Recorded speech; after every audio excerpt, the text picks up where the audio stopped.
Problema a produção. Como um software é criado? Você abre um aplicativo de delivery, escolhe uma pizza, um lanche, faz o pagamento e alguns minutos depois, esse pedido chega na sua casa.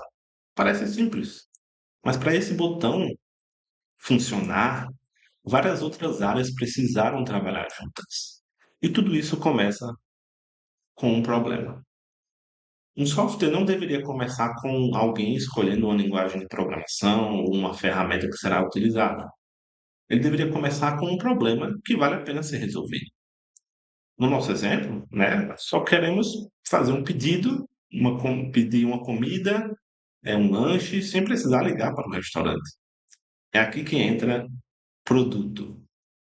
O time de produto, o setor de produto, né, as pessoas relacionadas a produto, tenta entender quem tem esse problema. O que precisa ser resolvido, quais são as funcionalidades que fazem sentido e o que deve ser priorizado. Talvez a primeira versão precise apenas permitir escolher um restaurante, montar o seu pedido, escolher os seus itens e fazer o pagamento. Mas apenas o produto não é o suficiente. Precisamos pensar em como o usuário vai usar aquele produto.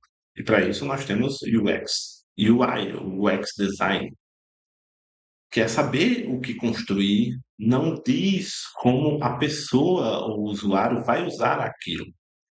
E o UX, né, trabalha a experiência e o fluxo. E o UI trabalha a interface visual utilizada para percorrer aquele fluxo. Mas isso ainda são ideias no papel ou numa tela. Nós precisamos que alguém agora construa esse motor invisível por debaixo dos panos. E aí nós temos back-end. Agora nós precisamos construir tudo isso que acontece por trás da tela.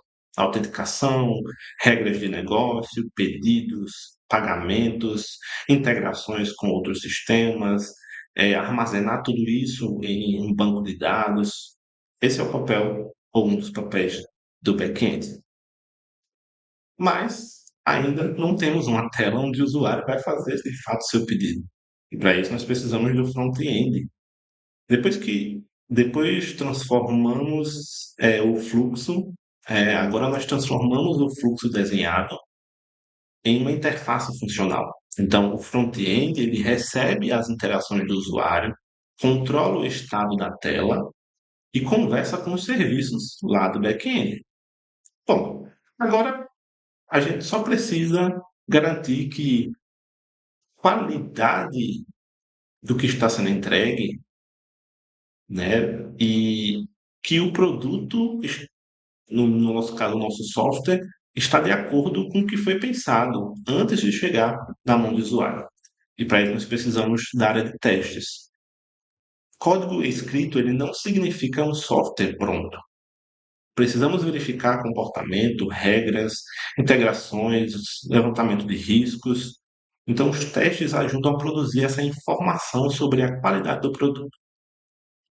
Mas, depois do produto, ainda assim, nós precisamos de um time de DevOps. Em muitas empresas, esse time atua ali realmente por debaixo dos panos, às vezes você nem tem interação com eles, já está tudo automático.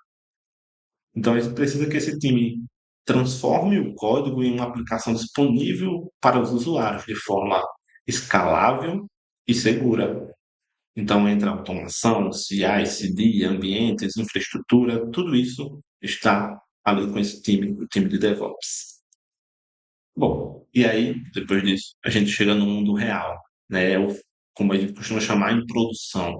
Quando os usuários reais começam a utilizar o sistema, nós precisamos ainda observar erros, observar a performance da aplicação, incidentes, ou seja, problemas que não foram pensados, não foram mapeados e estão acontecendo. E para isso a gente precisa do feedback. Então, o feedback traz essa informação da observabilidade para o produto, e aí nós iniciamos um novo ciclo, né, tudo do início.